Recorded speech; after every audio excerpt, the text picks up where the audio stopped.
पीएनवी group है क्या? आपने इसको स्टार्ट किस तरह किया? बिस्मिल्लाहिर्रहमानिर्रहीम जी, शुक्रिया फ़र्स्ट ऑफ़ ऑल आपका। So player is mine. PNY group basically जब मैंने स्टार्ट किया था तो हुँ, ये एक बहुत स्मॉल सेटअप से मैंने स्टार्ट किया था। एक्चुअली मैं पाकिस्तान का पहला सोशल मीडिया मार्केटिंग का ट्रेनर हूँ। इंटरेस्टिंग। जब मैंने अपनी स्टडी कंप्लीट की तो उस वक्त मुझे एक सबसे बड़ा गैप जो नज़र आया सोसाइटी के अंदर कि एक रेवोल्यूशन आ रहा था पूरी दुनिया के अंदर डिजिटलाइजेशन का, बिल्कुल ऐसे ही है। कि पूरी दुनिया यूरोप साइड डिजिटल प्लेटफॉर्म्स को यूज़ करना शुरू हो गई थी, जिसमें फेसबुक, ट्विटर, लिंक्डइन, इंस्टाग्राम मौजूद थे। तो इस रेवोल्यूशन में पाकिस्तान बहुत पीछे था। तो जो मार्केटिंग स्टाइल था हमारे लोगों का वो भी बड़ा ट्रेडिशनल था कि बिल्कुल, मैक्सिमम बहुत बड़ी छलांग है तो अखबार में या टीवी में आप ऐड दे दें। ऐसे ही है। डिजिटल की तरफ किसी का भी रुझान नहीं था।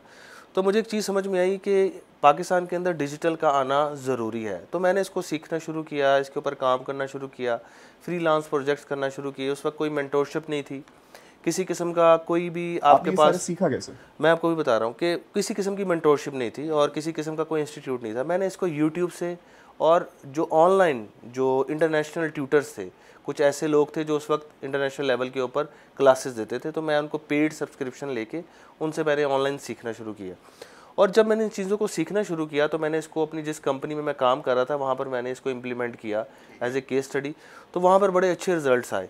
तो मुझे इस पर बड़ा कॉन्फिडेंस हुआ, तो मैंने इसको एज ए फ्रीलांसर मार्केट के अंदर अपने आप को इंट्रोड्यूस करवाया और लोकल मार्केट को सर्विस एज ए फ्रीलांसर देना शुरू कर दी।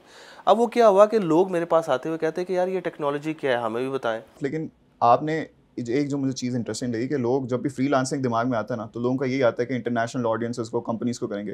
लेकिन आपने लोकल मार्केट में पहले डिस्कवर किए, अपॉर्च्युनिटीज़ डिस्कवर की और आपने कहा कि लोगों को बताया जाए, उनका रुझान इस तरफ लाया जाए। दैट इज़ अ वेरी की लर्निंग। मैंने लोकल मार्केट के अंदर उसको लोगों के साथ डिस्कस करना शुरू किया कि ये भी एक टेक्नोलॉजी है, इसके ऊपर अगर आप अपने बिजनेस को, सबसे पहले तो एक चैलेंज तो यही आता था कि लोगों को समझ नहीं आती थी। वो बिल्कुल, कहते थे कि Facebook is not a marketing place, it's a totally a friendship and connecting place. तो यहाँ पर आप कनेक्ट करते हैं, मैं उनको बताता कि नहीं यार, कनेक्टिंग के अलावा भी यहाँ पर मार्केटिंग भी कर सकते हैं। कट शॉट ये कि लोग मेरे से आके पूछते, लोग मिलते, मुख्तलिफ सेमिनार्स मैंने फ्री करवाना शुरू किए ताकि लोगों को अवेयरनेस शुरू हो इसके ऊपर। तो फिर वहाँ पर मुझे बड़ा अच्छा रिस्पांस मिला। तो मैंने इसको फिर एज ए आईटी ट्रेनिंग जो है वो लोगों को सोशल मीडिया के ऊपर देना शुरू की। अब वो इतना अच्छा मुझे बूस्ट मिलना शुरू हो गया, लोगों की तरफ से पजेराई मिलना शुरू हो गई, तो मैंने इसको एज ए एक ट्रेनिंग इंस्टीट्यूट की शक्ल अख्तियार कर दी। ठीक है। और फिर अल्हम्दुलिल्लाह उस ट्रेनिंग इंस्टीट्यूट से मैंने फिर एडवर्टाइजिंग एजेंसी भी बनाई, ट्रेनिंग इंस्टीट्यूट भी बनाया, फिर हमने मुख्तलिफ सर्विसेज भी इंडस्ट्री के अंदर आना शुरू हो गए और फिर एक पीएनवाई ग्रुप की जो है ना इब्तदा हमने स्टार्ट कर दी। लेकिन हमने जो स्टार्ट किया था वो आईटी ट्रेनिंग इंस्टीट्यूट से किया था। और आज आज अल्हम्दुलिल्लाह हमारे पास जो है 7 जो हैं वो ब्रांचेस पूरे पाकिस्तान के अंदर हम काम कर रहे हैं, ऑनलाइन ट्रेनिंग्स दे रहे हैं। फिर इसके अलावा हम बच्चों के लिए फिर हमने एक स्पेशलाइज्ड प्रोजेक्ट निकाला पीएनवाई जीनियस के नाम से, जिसमें हमने क्या किया, कॉन्सेप्ट लेकर आए कि हम बड़ों को फ्रीलांसर बनाने के बजाय हम रूट से ही बच्चों को आप फ्रीलांसिंग की फ्यूचर तरफ लेकर आए, जनरेशन को एम्पावर जिसमें करेंगे। हमने बच्चों को पाइथन, गेम डेवलपमेंट और आईटी की ये जो टेक्नोलॉजीज़ हैं जिसके अंदर आपकी वेब डेवलपमेंट, ग्राफिक डिज़ाइनिंग है। हमारे कॉन्सेप्ट ये है कि बच्चे को आप कलर से खेलें, खिलाएं, लेकिन उसको अडोब फोटोशॉप में ले जाके कलर्स के क्या साथ बात खिलाएं। है। तो हमने इस कॉन्सेप्ट को जब मार्केट में हमने इसको इंट्रोड्यूस करवाया तो उस पर भी हमें बड़ा अच्छा रिस्पांस किया। फिर हमने पीएनवाई पिंक के नाम से एक प्रोजेक्ट लॉन्च किया, जिसमें स्पेशली हमने वुमेन्स एम्पावरमेंट के ऊपर काम किया। ऐसी खवातीन जो आईटी से लिंक नहीं है ठीक है। या जो पढ़ी लिखी नहीं है ज़्यादा, या जिनको मैट्रिक के बाद घर बैठा लिया गया, या जिनकी शादी हो गई है, अब वो क्या करें। तो हमने उनको सैलून मैनेजमेंट और आईटी के कॉन्सेप्ट को आपस में एंगेज करते हुए पीएनवाई पिंक का प्रोजेक्ट लॉन्च किया, जिसमें हम आईटी और जो ट्रेडिशनल सैलून मैनेजमेंट है वो ट्रेनिंग्स प्रोवाइड करते हैं। अब आप कहेंगे कि जी ट्रेडिशनल सैलून मैनेजमेंट और आईटी का क्या ताल्लुक है? सर बहुत गहरा ताल्लुक है। कैसे? जो मेकअप आर्टिस्ट बनती है फॉर एग्जांपल, उसको अपने आप को डिजिटलाइज करना नहीं आता। ठीक बात है। हम क्या करते हैं कि उसको मेकअप आर्टिस्ट तो बना दिया, मेकअप या सैलून के उसकी चीज़ें तो उसको सिखा दी, लेकिन हम उसको ये सिखाते हैं कि आपने इसको यूट्यूब के ऊपर कैसे बेचना है, आपने इसको फेसबुक के ऊपर अपने आप को मार्केट कैसे करना है, एक डिजिटली उनकी प्रेजेंस आप हम दिलाते आपने हैं। मार्केट प्लेसेस में जाके कैसे काम करना है। तो ये कॉन्सेप्ट भी अल्हम्दुलिल्लाह ये पीएनवाई ग्रुप को ये सहरा जाता है कि हमने इस इंडस्ट्री को भी हमने डिजिटलाइज करने की कोशिश की। ये हमारे ओवरऑल हमारे इसके तो प्रोजेक्ट जो है। आपने छोटे बच्चों वाला जिक्र किया था, उसके थोड़े से रिस्पॉन्स के बारे में बताइएगा। किस एज ग्रुप को आप लोग केटर करते हैं? उसका रिस्पांस पहले तो बहुत अच्छा आ रहा है। मेरे खुद अपने माशाल्लाह बच्चों को भी मैं वो चीज़ें करवाता हूँ, और जो भी हमारे समर कैंप और हमारा जो जितने भी कोर्सेज होते हैं वो ट्रेनिंग में मैं सबको इनकरेज करता हूँ, अपने फैमिलीज़ को भी, अपने फ्रेंड्स को भी, कि अपने बच्चों को भेजें। उसमें जो हम सबसे पहले चीज़ करवाते हैं, हम करवाते हैं बच्चों को कोडिंग सिखाते हैं, हम बच्चों को पाइथन सिखाते हैं। किस एज ग्रुप के? और ये एज हम स्टार्ट करते हैं 5th स्टैंडर्ड से लेकर 10th स्टैंडर्ड तक, ठीक है, तो यानी कि 5 5 साल से लेकर 13 से 14 साल तक के बच्चों को हम ये चीज़ें सिखाते हैं। 5 साल का बच्चा सीख जाता जी पाइथन? जी बिल्कुल। पाइथन नहीं, उसको हम सिंपल कोडिंग से स्टार्ट करते ठीक हैं। है। मतलब गेम डेवलपमेंट के अंदर स्मॉल गेम बनाने, यूनिटी एक सॉफ्टवेयर इज है, देयर एनी मतलब क्राइटेरिया स्टार्ट। कि बच्चे को किस क्राइटेरिया के ऊपर बच्चे को आना पड़ेगा, या आप बस किसी को नहीं भी नहीं, हम ज्वाइन कर क्राइटेरिया सकता रखते है? हैं जो अगर फिर उसका हर एक जो हमारा स्टैंडर्ड है ना, जो हमारा एज ग्रुप है, उसका एक कोर्स कैरिकुलम डिज़ाइन होता है, ठीक है। जो उस इंडस्ट्री के स्पेशलिस्ट उस एज ब्रैकेट को लेके उसके जहन के मुताबिक रखते हुए उस कैरिकुलम को डिज़ाइन करके हम उस बच्चे को लेकर जाए। और 5th स्टैंडर्ड का बच्चा जो है वो गेम बनाता है, वो 5th 7th स्टैंडर्ड का बच्चा पूरी गेम बनाता है। कोई सर एक ऐसी हमारे पास केस स्टडीज एग्जाम्पलरी मौजूद है, मिसाल?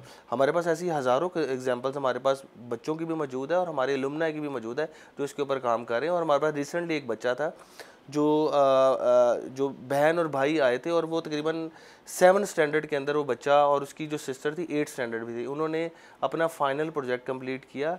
गेम डेवलपमेंट यूनिटी एक सॉफ्टवेयर है, उसके ऊपर बिल्कुल। अपनी पूरी की पूरी उन्होंने गेम बनाई, और उसके बाद उन्होंने प्ले स्टोर के ऊपर लिस्ट उसको कर दी जाके। लिस्ट करके, और उससे वो अब रेवेन्यू जनरेट कर रहे हैं।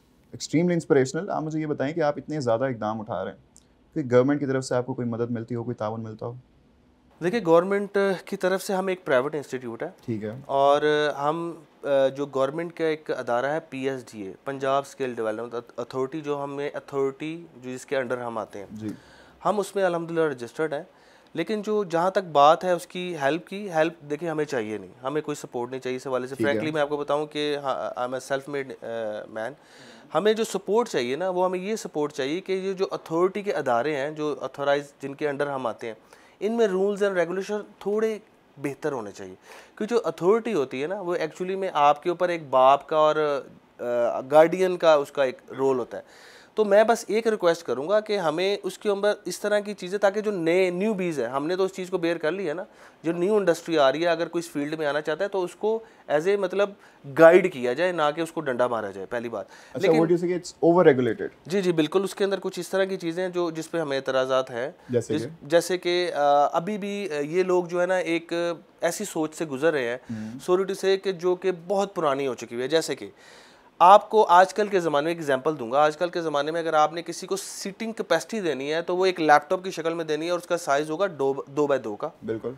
लेकिन इनका एक पैरामीटर है कि जिसके अंदर आपको 8x8 की जगह चाहिए। एक एग्जांपल के तौर पे बता रहा हूँ, तो ये ह्यूमनली पॉसिबल नहीं है कि आप 8x8 की जगह को ऑक्यूपाई कर दें और उसमें बैठना 2x2 का बंदा है। एफिशिएंसी की तरफ नहीं जा रहे। ये उसमें कुछ रेमेडीज़ लाने की ज़रूरत है, जो कि उनको ज़रूरत है। लेकिन एक चीज़ मैं उनको अप्रिशिएट करूँगा गवर्नमेंट को, कि गवर्नमेंट ऑटोमेटिकली हमें सपोर्ट वैसे ही कर रही है। उसकी वजह इस वक्त गवर्नमेंट का एक प्रोजेक्ट चल रहा है फेडरल गवर्नमेंट का, नेफ्टेक के नाम से, जिसमें प्राइम मिनिस्टर के नाम से उन्होंने एक यूथ प्रोग्राम लॉन्च किया हुआ है। ठीक है। जिसके अंदर उनका टारगेट ये है कि वो पाकिस्तान के अंदर रहते हुए नौजवानों को IT की स्किल्स प्रोवाइड करें, जो पाइथन, वेब डेवलपमेंट और ग्राफिक डिज़ाइनिंग, डिजिटल मार्केटिंग है। हम इस पे बहुत महंगे कोर्सेज करवाते हैं, क्योंकि हम क्वालिटी पे कंप्रोमाइज़ नहीं करते। तो हमारे जो ट्रेनर्स होते हैं वो हाईली क्वालिफाइड होते हैं, और दे आर वेरी एक्सपेंसिव, क्योंकि वो इंडस्ट्री के लोग होते हैं, और वो नीश मार्केट पे काम कर रहे होते हैं, वो नॉर्मली मिलते नहीं हैं इतनी आसानी से। तो हम उनको हाईली पे करके उनसे जो है वो सर्विसेज लेते हैं, तो वो अच्छे खासे एक्सपेंसिव कोर्सेज है।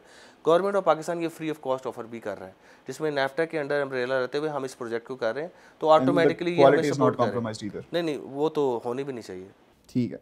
अच्छा, मुझे क्वालिटी से मेरी एक और सवाल मेरा उठता है कि अगर हम एजुकेशन सिस्टम की बात करते हैं जी, तो बहुत बड़ा मसला ये है कि स्टूडेंट्स को 4 साल प्रोडक्ट्स के तौर पर इस्तेमाल करके उनका सारा कैपिटल लेके कागज़ का टुकड़ा पकड़ा कर उनको बाहर भेज दिया जाता है। कोई ख़ास स्किल्स नहीं उनको सिखाई जाती, जिनमें उनका भी कसूर है तो है। मैं साथ साथ कहूँगा स्टूडेंट्स का भी बड़ा कसूर है कि वो भी खुद अपने आप को इतना इन्वॉल्व नहीं करते और ख़ुद सीखने की वो सोच नहीं रखते। तो आपके ख़्याल में एजुकेशन इंस्टीट्यूट्स में बहुत ज़्यादा रिफॉर्म्स लाने की ज़रूरत है, ताकि ये ना हो कि वो बाहर निकलें उसके बाद उनको कोई जाके एक और बूट कैंप लेना पड़े कि अब मैं जाके अपनी स्किल्स पॉलिश करूं या सीखूं? सर इसमें देखिए, हम हर चीज़ जो है ना अदारों पे नहीं डाल सकते। अगर हम अपने एजुकेशन सिस्टम की बात करें ना, तो एजुकेशन सिस्टम नो डाउट हमारा अब सीधा हो चुका है, एब्सलीट हो चुका हुआ है। इसमें बहुत ज़्यादा रिफॉर्म्स की ज़रूरत है, नो डाउट। लेकिन आप अगर देखें ना, इन्वायरमेंट बड़ा मैटर करता है। बिल्कुल करता हम अगर बाहर के मुल्क में जाते हैं ना, तो आपको पता है कि इलोन मस्क जो है जी। वो साउथ अफ्रीका के अंदर उसकी जो है ओवरऑल उसकी सारी पैदाइश और वहीं का वो रिहायशी था। उसने जब अपना करियर का आगाज़ स्टार्ट किया तो उसने साउथ अफ्रीका से नहीं किया, उसने कहाँ से किया, यूएस से किया, क्योंकि उसको पता था कि सिलिकॉन वैली और उसका जो पहला डॉलर बनना है ना, वो सिलिकॉन वैली से बनना है। बिल्कुल। हमारा एक्चुअली में जो सबसे इंपॉर्टेंट चीज़ है ना, जो हमें देने की ज़रूरत है, वो एजुकेशन से भी बढ़ के चीज़ है, वो है इन्वायरमेंट। ठीक है। हमारे गवर्नमेंट लेवल पे इस तरह के इकदाम होने चाहिए, जो कि हो भी रहे हैं। मैं हर चीज़ को अदारों पे नहीं डालना चाहता, क्योंकि अदारे अपनी जगह पे अपनी लिमिटेड सोर्सेज में काम कर रही है। एजुकेशन जो हमारी यूनिवर्सिटीज़ हैं वो भी अब इस तरफ आ रहे हैं, लेकिन हमारा जो मेन मकसद है ना, वो इन्वायरमेंट है। हमें इस तरह के इन्वायरमेंट देने चाहिए हमारे बच्चों को, जो एंटरप्रेन्योरशिप माइंडसेट। जैसे मैं आपको इंडिया की एग्जांपल दूंगा। इंडिया के अंदर स्कूल लेवल के ऊपर आपको पता है कि एक एक्सपेरिमेंटल एक चीज़ की गई। उन्होंने एंटरप्रेन्योरशिप के ऊपर हर बच्चे को ग्रुप्स की शक्ल में, फॉर एग्जांपल 10 बच्चों का ग्रुप है तो हर 10 बच्चों को ग्रुप को 2,000 रुपीज़ दिए, उनको टोटल 20,000 रुपये का बजट दिया और उनको इन्वायरमेंट प्रोवाइड किया। उन्होंने कहा कि आपने इस 20,000 रुपये का बिजनेस करके आना है, ये आपका फाइनल ईयर प्रोजेक्ट है। यहाँ पर फाइनल ईयर प्रोजेक्ट और वहाँ के फाइनल ईयर प्रोजेक्ट का आप फ़र्क ज़मीन देखिएगा। आसमान का फ़र्क। उनको 20,000 रुपया दिया गया और उन्होंने कहा जी कि आपने इस 20,000 से आपने इसको कमोडिटी की शक्ल में या सर्विस की शक्ल में आपने इस पे एक फाइनल ईयर प्रोजेक्ट करते हुए आपने बिजनेस आइडिया लेकर आना है। आप यकीन करें कि उसका इतना ज़बरदस्त एक्सपेरिमेंट का फ़ायदा हो गया, वहाँ से काफ़ी एंटरप्रेन्योर्स पैदा हुए और जो उन्होंने पहला 1 रुपया डेवलप किया और कमाया, वो आप समझ सकते हैं कि उससे उनका कॉन्फिडेंस लेवल कितना डेवलप हुआ होगा। मैं इन्वायरमेंट की बात कर रहा हूँ। हमारी यूनिवर्सिटीज़ में ये जो बुकिश नॉलेज है, ये आप पढ़ाएं, किताबी कीड़े नहीं बनाने आप इनको पढ़ाएं। मैं नहीं कहता कि आप इनको थ्योरी ना पढ़ाएं, थ्योरी पढ़ाएं, इनको नॉलेज दें, लेकिन उसके साथ प्रैक्टिकल वर्क दें, अपना एटमॉस्फेयर चेंज किए तो यही चीज़ आपकी चेंज हो किस काम की थ्योरी अगर आप उसको प्रैक्टिकल में नहीं कर पा रहे हो एग्जैक्टली आप उसको टोटली प्रैक्टिकल एनवायरनमेंट दें, उसका माइंडसेट आप बिजनेस वाला देखें। अब बच्चा जो निकलता है उसको सबसे पहले बात ही की जाती है कि आपने एक मल्टीनेशनल कंपनी में एमबीए वाले बच्चे ने जॉब करनी है। ये कहाँ लिखा है ये? लेकिन ये कहीं लिखा नहीं। एमबीए का मतलब है कि आपने बिजनेस एडमिनिस्ट्रेशन का काम करना है, तो आप उसको एंटरप्रेन्योरशिप की तरफ क्यों नहीं लेकर आते? आप उस फाइनल ईयर प्रोजेक्ट में उसको ये क्यों नहीं कहते कि तुमने 10 लाख की बिजनेस की कंपनी खड़ी करके देनी है?